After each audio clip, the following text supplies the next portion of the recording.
The alarm screamed through the bridge of the UES Defiance. Captain Jake Morrison jumped from his chair and ran to the main screen. Red lights flashed everywhere.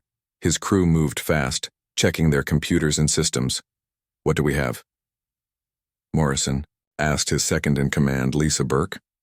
Burke looked at her screen with wide eyes. "Sir, we got a distress call from New Haven Colony. It's bad." Morrison felt his stomach drop. New Haven was home to over 2 million people. His sister Mary lived there with her family. She worked on one of the big farms that fed half the colony. "The message through," Morrison said. The voice that came through the speakers was full of fear. It cracked and broke up from the long distance. "This is Governor Pat Williams of New Haven Colony. The inevitables are here. I repeat, the inevitables are here. They gave us 1 hour to get everyone off the planet. We need help. Anyone who can hear this, please help us." The message ended. The bridge went quiet. Everyone knew what the inevitables meant. Everyone in space knew their real name: the Carvani Empire. They had been destroying worlds for 3,000 years. No one had ever stopped them. No one had even tried.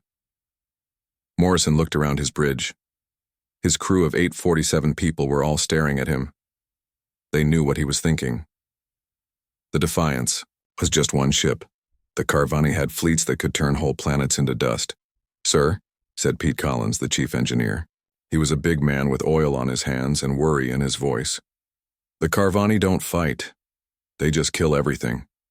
Their ships are huge. Each one is bigger than our biggest space station." Morrison knew Pete was right. The Carvani had a simple way of doing things. They would show up at a world. Then they would send one message: leave in 1 hour or die. Most people tried to run. Some tried to hide. A few tried to fight. It never mattered. After 1 hour, the Carvani would fire their weapons. The planet would turn to space dust. Every person, every animal, every plant would be gone forever. "How many evacuation ships does New Haven have?" Morrison asked.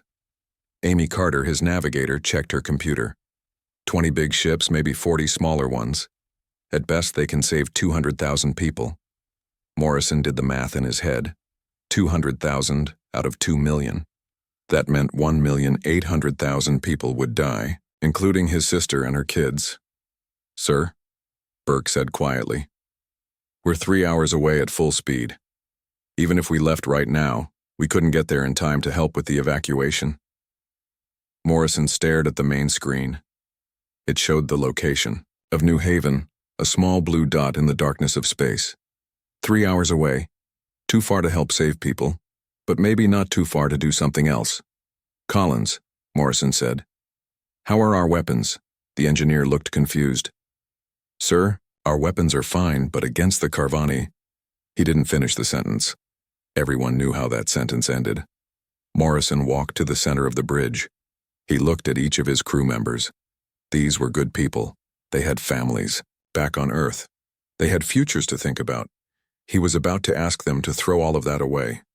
"Listen up," Morrison said. "I'm not going to lie to you. The Carvani have never lost a fight. Their weapons can unmake matter itself. They can point at a mountain and make it stop existing. They can delete a whole city with one shot." Some of the crew looked scared. Others looked angry. A few looked ready to fight.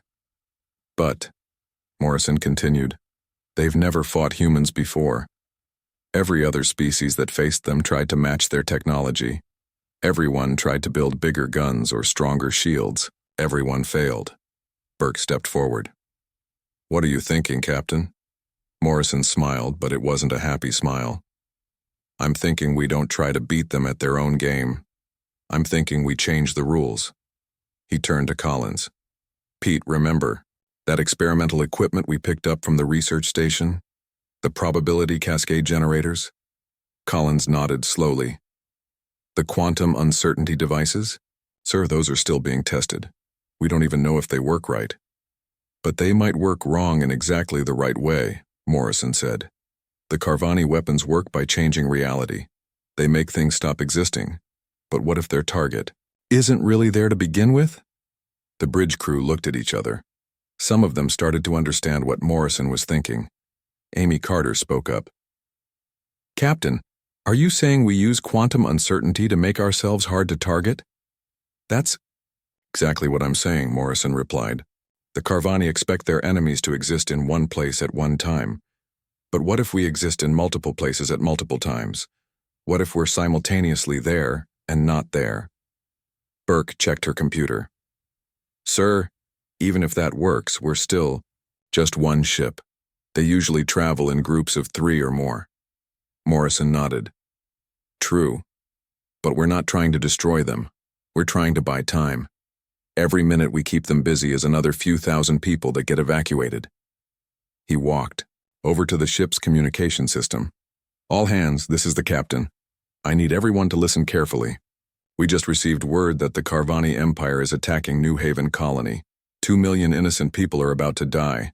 He paused, letting that sink in. Now, I'm not going to order anyone to do this. What I'm about to propose goes against every rule in the book. We're going to fly directly into a fight we can't win, against an enemy that has never been beaten, to save people we'll probably never meet. Morrison looked around the bridge. His crew was listening to every word. Anyone who wants to leave can take an escape pod right now. No questions asked. No shame in it. This is probably a suicide mission. He waited. No one moved. No one spoke. But if you stay, you'll be part of something that has never been tried before. We're going to show the Carvani that humans don't run from bullies. We're going to prove that sometimes the impossible is just another word for untested. Collins was the first to speak. Sir, I've been working on those probability generators for months. If we're going to test them, might as well be against the worst enemy in the galaxy. Burke nodded. My tactical systems are ready, Captain. Let's see how the Carvani deal with targets they can't properly lock onto. One by one, every crew member voiced their agreement. These weren't soldiers looking for glory. They were ordinary, people who had decided that some things were worth fighting for, even when fighting seemed hopeless. Morrison felt proud of his crew. These people were about to attempt something that no one in galactic history had ever tried. They were going to pick a fight with gods and see what happened. All right then, Morrison said. Amy, set course for New Haven, maximum speed. Course set, Captain. Pete, start warming up those probability generators. I want them ready to activate the moment we drop out of faster-than-light travel. Aye, sir. Generators will be online.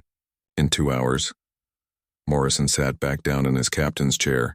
In 3 hours, they would face the most feared enemy in the galaxy. In 3 hours, they would either save 2 million people or die trying. He thought about his sister Mary and her children. He thought about all the families on New Haven who were probably looking up at the sky right now, wondering if anyone would come to help them. Well, Morrison said quietly to himself, I guess they're about to find out what happens when you threaten a human's family. The UES Defiance flew through space toward New Haven, carrying 847 people who had decided that impossible. Odds were still better than no odds at all. The UES Defiance dropped out of faster-than-light travel right between the Carvani fleet and New Haven. Morrison looked at the main screen and felt his breath catch in his throat. The alien ships were massive beyond belief. Each one looked like a small moon made of black metal and strange energy.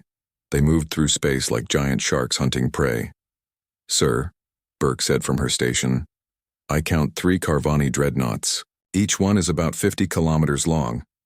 Morrison did quick math in his head. His ship was 1 kilometer long. The enemy ships were 50 times bigger. It was like a mouse challenging 3 elephants.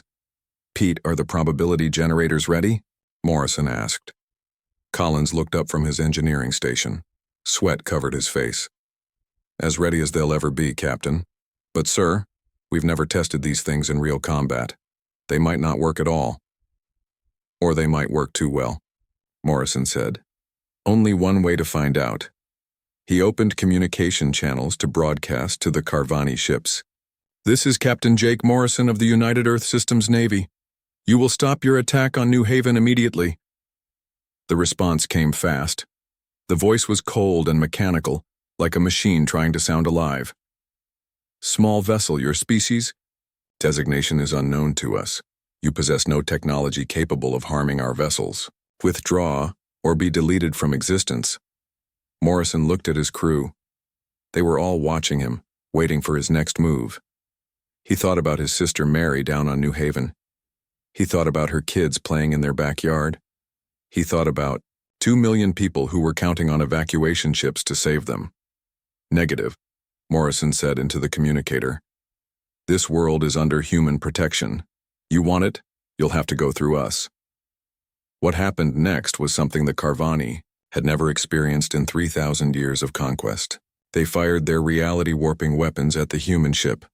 These weapons could unmake matter at the basic level. They could make a mountain simply stop existing.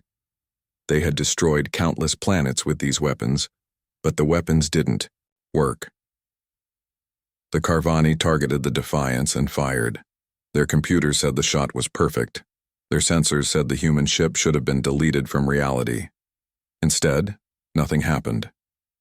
The Defiance kept flying toward them like the weapons hadn't fired at all. "Burke, what's our status?" Morrison asked. His tactical officer looked at her screens with amazement.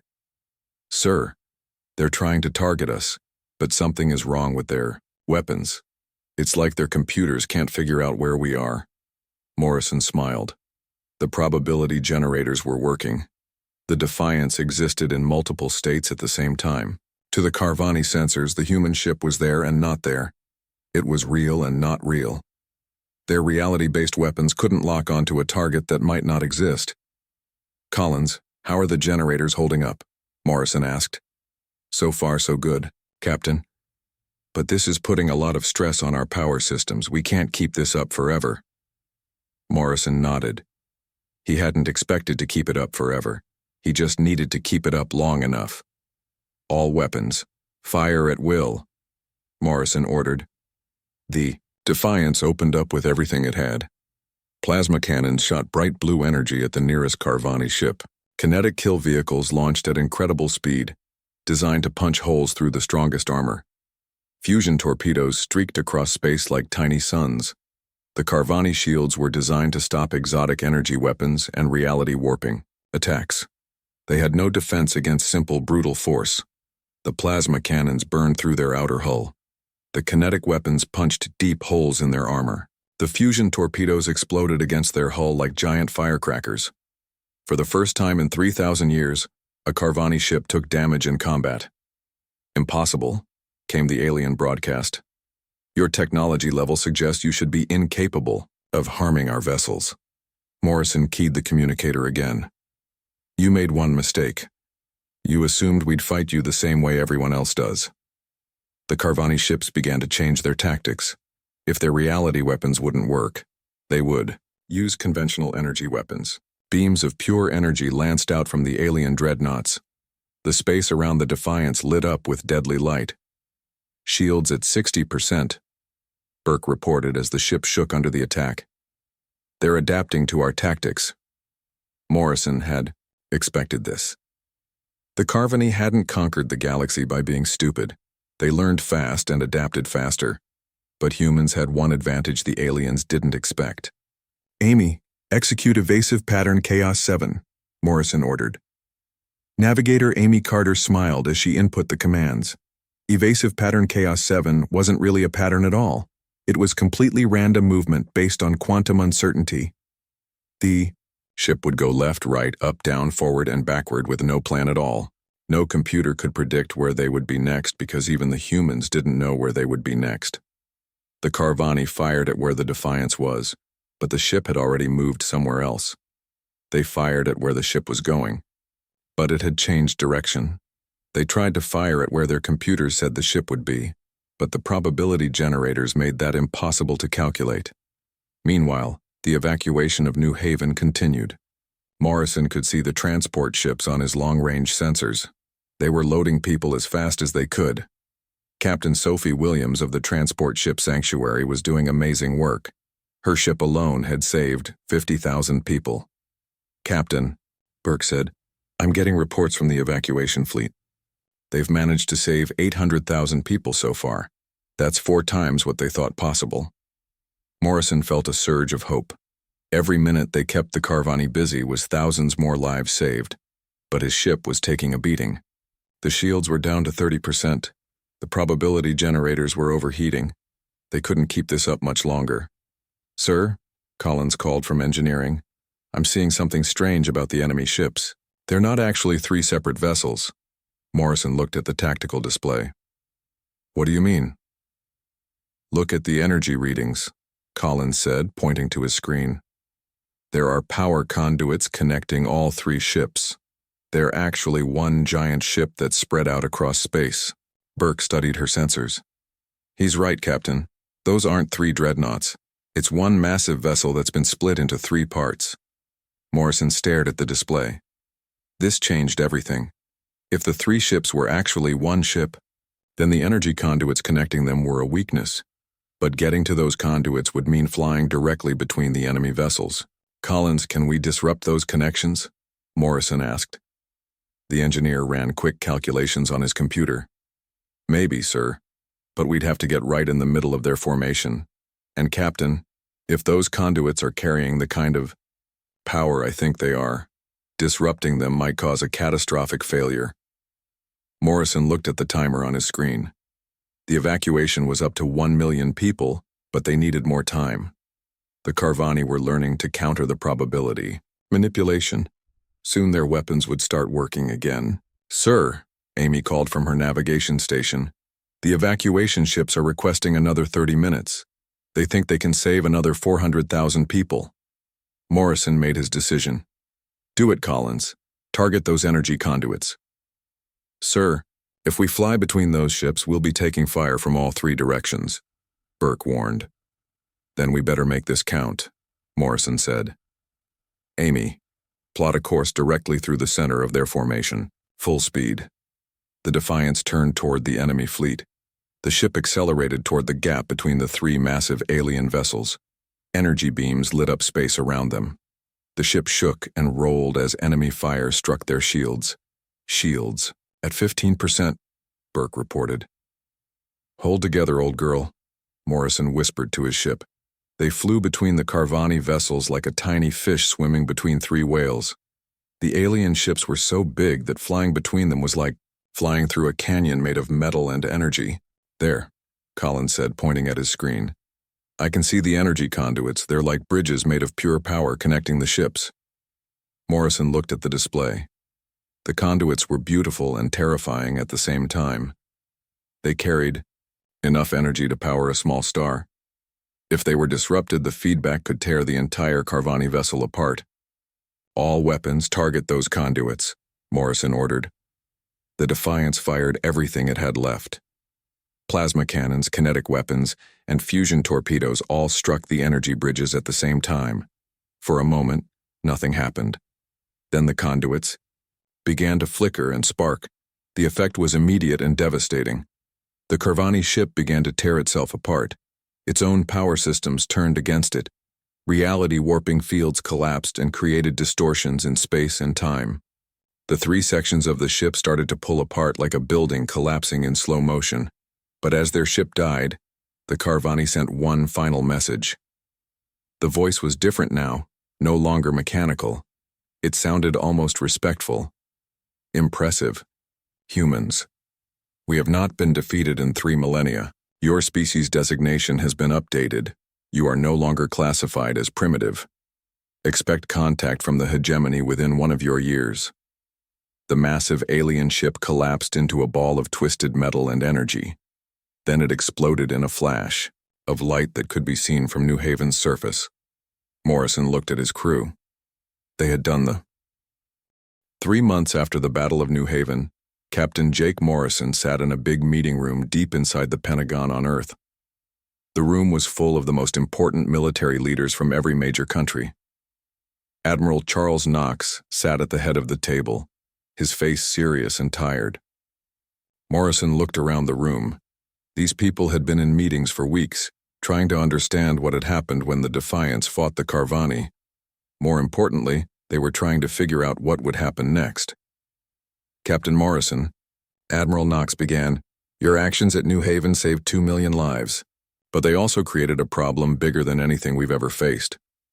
Dr. Elena Rodriguez, the head of Alien Language Studies, stood up and activated a holographic display. Strange symbols and pictures appeared in the air above the table. We've been getting messages from alien civilizations all across the galaxy, Dr. Rodriguez said. Some are friendly, some are warnings. All of them are talking about the same thing, something called the Galactic Hegemony. Morrison felt his stomach tighten. He remembered the final message from the dying Carvani ship. They had mentioned the hegemony. The hegemony, Dr. Rodriguez continued, is apparently a group of the oldest and most powerful alien races in the galaxy. They've been in control for over 50,000 years. The Carvani weren't just random attackers. They were the hegemony's enforcement arm. Admiral Knox leaned forward. Captain, when you destroyed that Carvani ship, you didn't just save New Haven. You declared war on the rulers of the galaxy. Morrison thought about his crew, still aboard the Defiance getting repairs at the orbital shipyard. They had done what they thought was right. They had saved innocent people. But apparently that simple act of heroism had put all of humanity in danger. Sir, Morrison said, what exactly is the hegemony? Dr. Rodriguez brought up new images on the holographic display. Pictures of massive space stations, fleets of ships that stretched for thousands of kilometers, and alien beings that looked like they came from nightmares. From what we can understand, she said, the hegemony is made up of 5 ancient alien species. They control most of the galaxy through fear and overwhelming power. They use species like the Carvani to eliminate any younger races that might eventually become threats. Morrison stared at the images. And now they think humans are a threat. More than that, Admiral Knox said grimly. According to our new alien contacts, your defeat of the Carvani has marked humanity as what they call a level 7 emerging threat. No species has ever been classified that high on their first encounter with the hegemony. The room went quiet. Morrison could hear the air conditioning humming and the distant sound of traffic outside the Pentagon. What does level 7 mean? Morrison asked, though he was afraid of the answer. Dr. Rodriguez looked uncomfortable. It means they consider humanity dangerous enough to require immediate action. The last species to get a level 7 classification was eliminated 50 years ago. Their entire solar system was turned into a black hole. Morrison felt cold. He thought about Earth, about the billions of people going about their daily lives, not knowing that their entire species had been marked for destruction by alien gods. Sir, Morrison said, what's our response going to be? Admiral Knox smiled, but it wasn't a happy smile. It was the smile of a person about to do something very dangerous. We're going to do what humans do best, Captain. We're going to prove them right to be afraid of us. The Admiral activated another display. This one showed technical drawings of spaceships unlike anything Morrison had ever seen. We've been reverse engineering the wreckage from the Carvani ship, Admiral Knox explained. Their technology is incredibly advanced, but it's also incredibly limited. They never learned to work with uncertainty the way we have. Dr. Rodriguez nodded enthusiastically. Every alien species we've encountered so far tries to impose perfect order on the universe. They want everything to be predictable and controlled. Humans are apparently the first species to weaponize chaos and randomness. Morrison looked at the ship designs on the display. They were beautiful and terrifying at the same time. The ships looked like they had been grown rather than built, with curves and angles that seemed to shift and change as he watched them. These new ships, Admiral Knox continued, will be equipped with advanced probability manipulation systems based on what we learned from your battle. But that's not all. We're also developing new weapons that the hegemony has never seen before. What kind of weapons? Morrison asked. Weapons that don't just destroy matter, Dr. Rodriguez said excitedly. Weapons that make the enemy's own technology turn against them. Weapons that spread confusion and doubt through their computer systems. Weapons that make their perfectly ordered fleets become chaotic messes. Morrison was starting to understand. Humanity wasn't going to try to match the hegemony's advanced technology. They were going to use the aliens' reliance on order and control against them. Captain, Admiral Knox said, I'm offering you command of the first of these new ships, the UES Rebellion. You'll lead humanity's first deep space exploration and combat fleet. Morrison thought about it. Leading humanity's response to the greatest threat they had ever faced was a huge responsibility. But he also thought about his sister Mary and her children on New Haven. He thought about all the families across human space who deserved to live in freedom. What would be my mission, sir? Morrison asked. 3 objectives, Admiral Knox said, counting on his fingers. First, make contact with other alien species and gather intelligence on the hegemony. Second, find allies among the species that have suffered under hegemony rule. Third, prepare for the war that's coming whether we want it or not. Dr. Rodriguez brought up a new display showing star maps with dozens of different colored dots. We've already made contact with several species that have been hiding from the hegemony for centuries. They're very interested in talking to the humans who defeated the Carvani. Morrison looked at the star map. Each dot represented an alien civilization. Some might become allies, others might be enemies. All of them were now watching to see what humanity would do next. How much time do we have? Morrison asked. Unknown, Admiral Knox replied. The hegemony moves slowly because they've never had to move fast. They might attack next month, or they might take years to organize a proper response. But when they do come, they'll come in force. Morrison stood up and walked to the window. Outside, he could see people walking on the streets, going to work, living their lives. They had no idea that their world had changed forever. I'll take the command, Morrison said finally. But I want my crew from the Defiance. All of them. Done, Admiral Knox said. Your crew performed a miracle at New Haven. We'll need that kind of miracle thinking for what's coming. Dr. Rodriguez walked over to Morrison. Captain, there's something else you should know. Your victory at New Haven has inspired other species. For the first time in 50,000 years, there are alien civilizations talking about resisting the hegemony. Morrison turned from the window. What do you mean? The hegemony's control has always been based on fear, she explained. Everyone believed they were unbeatable, but you beat their enforcers. You proved it could be done. Now other species are starting to believe they might have a chance. Admiral Knox nodded. The galaxy is watching, Captain. They're waiting to see if humanity will lead a rebellion against the hegemony, or if we'll be crushed like everyone else who tried to resist. Morrison thought about the choice in front of him. He could stay on Earth, stay safe, and let someone else take the risks. Or he could take command of an experimental ship and fly into the unknown to face enemies that had ruled the galaxy since before human civilization began. He thought about the Carvani's final message. They had called humans impressive. They had upgraded humanity's threat classification. They had warned their masters that humans were different from other species. When do we launch? Morrison asked. 6 months, Admiral Knox replied. The rebellion will be ready by then, along with a full fleet of support ships. You'll have the best crews, the most advanced technology, and the hopes of every free-thinking being in the galaxy. Morrison nodded. 6 months to prepare for a war against gods. 6 months to turn humanity from a small species on the edge of space into the leaders of a galactic rebellion. I better get back to my crew, Morrison said. We have a lot of work to do. As he left the Pentagon, Morrison looked up at the sky. Somewhere out there, ancient alien beings were planning humanity's destruction. But they were about to learn something that every bully in human history had eventually discovered. Humans didn't stay down when you knocked them over.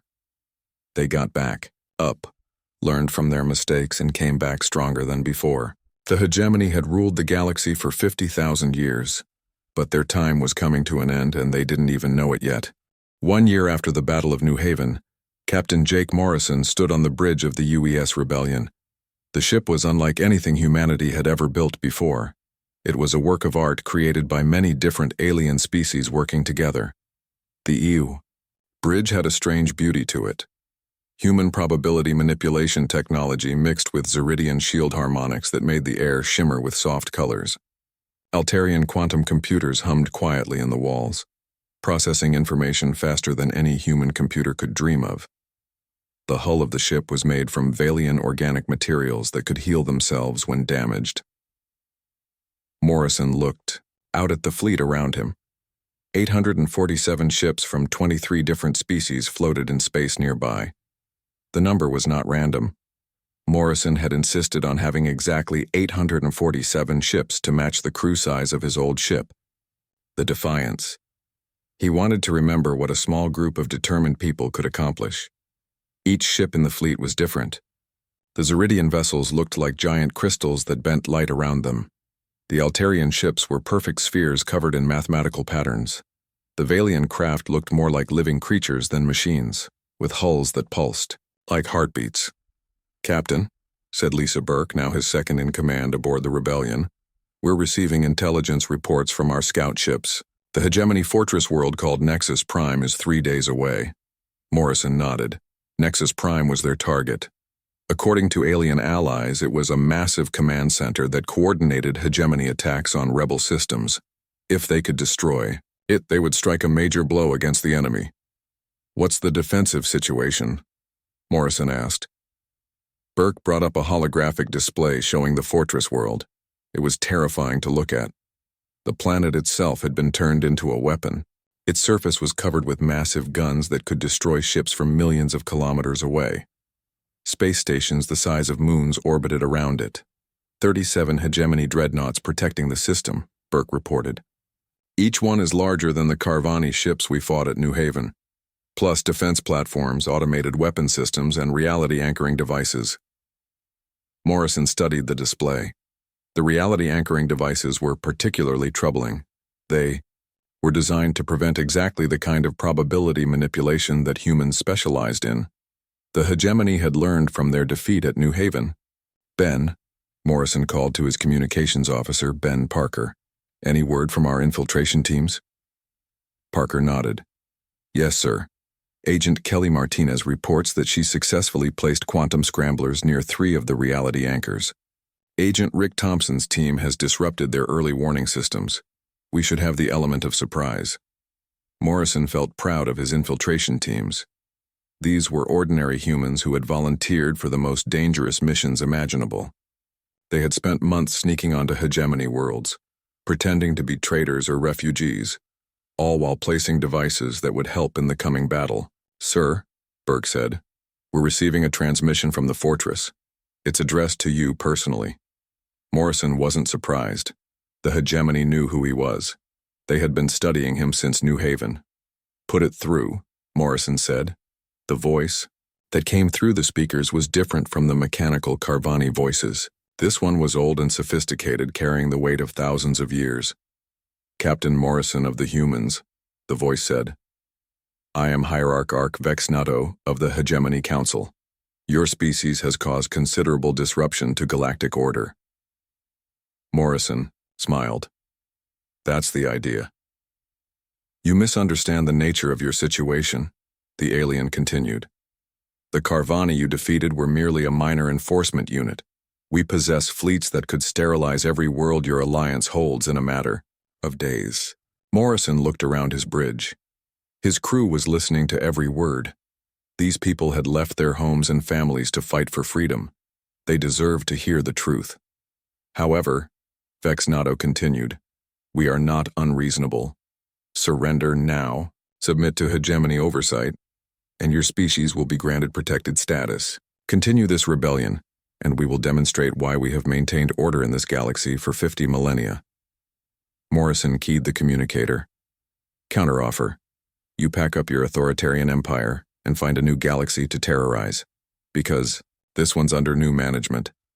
The response was immediate. 37 hegemony dreadnoughts dropped out of faster-than-light travel, surrounding the rebel fleet. Each ship was enormous, bristling with weapons that could crack moons in half. Morrison had expected this. The hegemony always tried to win through overwhelming force.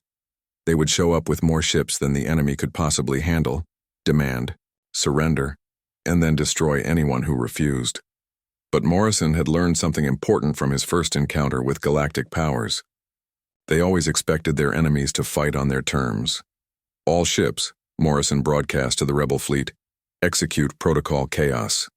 What followed wasn't a battle in any normal sense. The rebel fleet scattered in directions that seemed completely random.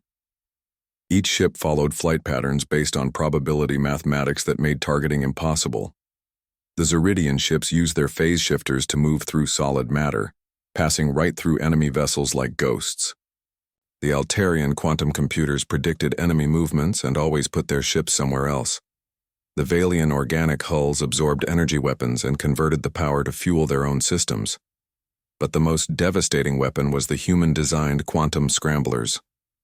These devices didn't destroy the enemy ships.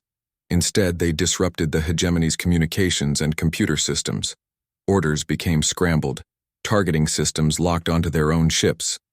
Navigation computers sent vessels flying in random directions. The hegemony had spent 50,000 years perfecting warfare against predictable enemies. They had detailed plans for every known type of attack. They had weapons designed to counter every known defense. But they had no plan for dealing with an enemy that embraced randomness as a weapon. Within 2 hours, 6 hegemony dreadnoughts had collided with each other because their navigation systems were confused. 3 more had fired on their own allies because their targeting computers couldn't tell friend from enemy. The perfect order of the hegemony fleet had become a chaotic mess. Meanwhile, the rebel ships used their quantum uncertainty to appear in multiple places at once. They would fire on the enemy from one direction, then immediately appear somewhere else to fire again. The hegemony ships couldn't predict where the next attack would come from because even the rebels didn't know where they would be next. Morrison watched the battle unfold on his tactical display. It was beautiful in a strange way. The rebel fleet moved like a school of fish, each ship flowing around the enemy in patterns that seemed random but were actually perfectly coordinated through quantum entanglement. "Captain," Burke reported, "our infiltration teams have successfully disabled the reality anchors. The hegemony can't lock down local space anymore." This was the moment Morrison had been waiting for. With the reality anchors down, his ships could use their full probability manipulation capabilities. "All ships, execute final phase," Morrison ordered. The rebel fleet suddenly existed in thousands of different locations at the same time. Each ship appeared to split into dozens of copies, all attacking from different directions. The hegemony defenders had no idea which targets were real and which were quantum echoes. The fortress world's massive defense guns fired wildly in all directions, hitting empty space more often than actual targets. The orbital defense platforms tried to target everything at once and succeeded in targeting nothing effectively. Within 6 hours, Nexus Prime had fallen. The fortress world's reality anchoring devices were overloaded and destroyed. The orbital defenses were confused into attacking each other. The hegemony fleet was scattered across the star system, their crews trying to figure out what had happened to their perfect order. As the surviving hegemony ships retreated, Morrison received one final transmission from Hierarch Vex Nato. "This is not over, human," the alien voice said, filled with anger and something that might have been fear. "You have declared war on order itself. The full might of the hegemony will come for you." Morrison looked out at his fleet. Ships from dozens of different species floated together in space, their crews celebrating the victory. For the first time in 50,000 years, someone had successfully attacked a major hegemony stronghold and won. "You're right," Morrison said quietly into the communicator. "And we're just getting started." He turned to his crew. "Set course for the Galactic core. It's time to take this fight to the heart of the hegemony." The UES rebellion and its allied fleet turned toward the center of the galaxy. Behind them, the ruins of Nexus Prime burned like a beacon of hope for every species that had suffered under hegemony rule. Morrison thought about his sister Mary, safe on New Haven with her children. He thought about all the families across the galaxy who were learning that the hegemony could be beaten. The age of fear was ending, the age of freedom was beginning, and humanity was leading the way. 2 years after the first battle at New Haven, Captain Jake Morrison stood on the bridge of the UES rebellion as his fleet approached the Galactic core. Around him floated the largest rebel armada in galactic history. 1,200 ships from 47 different species had joined the fight for freedom. The Galactic core was unlike anything Morrison had ever seen. Ancient stars burned with colors that had no names. Massive space structures built by civilizations, millions of years old, stretched across entire solar systems. At the center of it all was the hegemony's ultimate stronghold, an artificial world called Dominion Prime. "Captain," Burke said from her station, "long-range sensors are picking up the hegemony's main fleet. It's bigger than anything our intelligence," reports suggested. Morrison looked at the tactical display and felt his breath catch. The enemy fleet was enormous beyond belief. 10,000 dreadnoughts arranged in perfect geometric patterns. Each ship was a masterpiece of alien engineering, designed to impose order on the chaos of space. "How many ships are we looking at?" Morrison asked. "Computer estimates 12,000 combat vessels," Burke replied, "plus defense platforms, mobile space fortresses, and weapons we can't even identify." Morrison did the math in his head. The rebels were outnumbered 10-1. Under normal circumstances, this would be suicide. But Morrison had learned that circumstances were rarely normal when humans were involved. "Ben, open a channel to all ships in the fleet," Morrison ordered. "Communications." Officer Ben Parker nodded.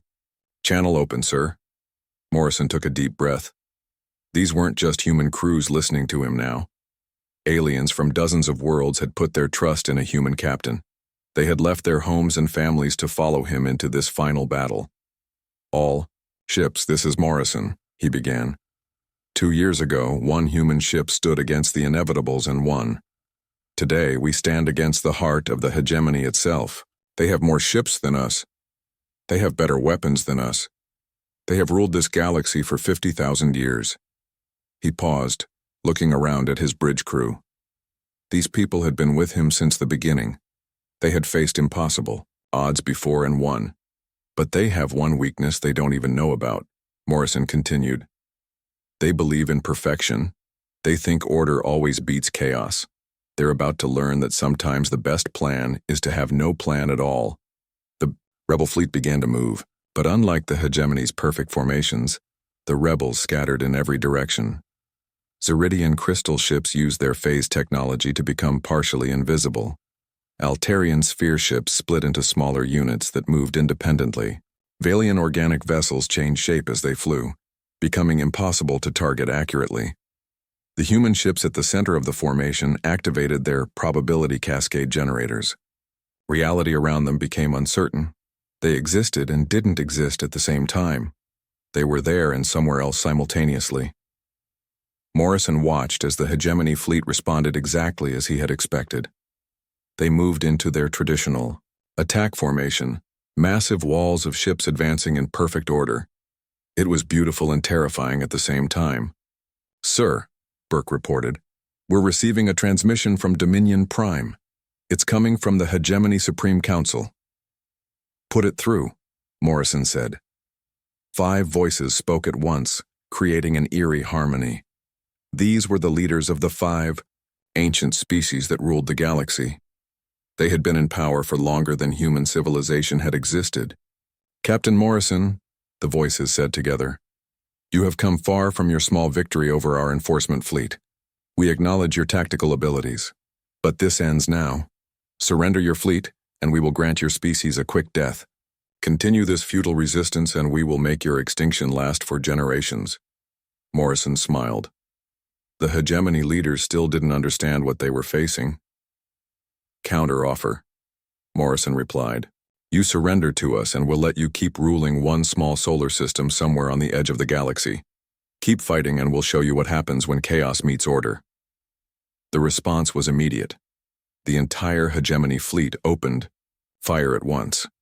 10,000 reality-warping weapons fired simultaneously, creating a wave of destruction that should have deleted the entire rebel fleet from existence. But the weapons hit empty space.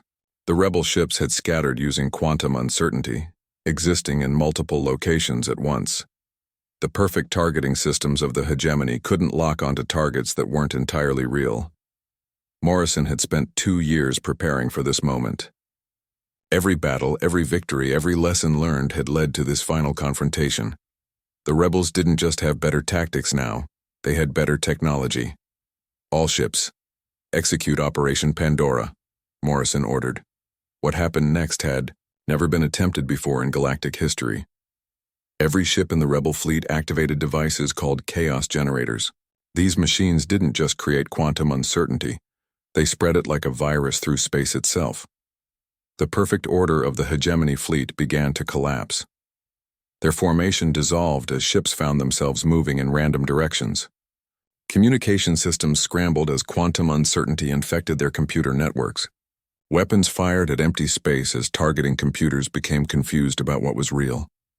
The hegemony had built their entire civilization on the idea that order was superior to chaos.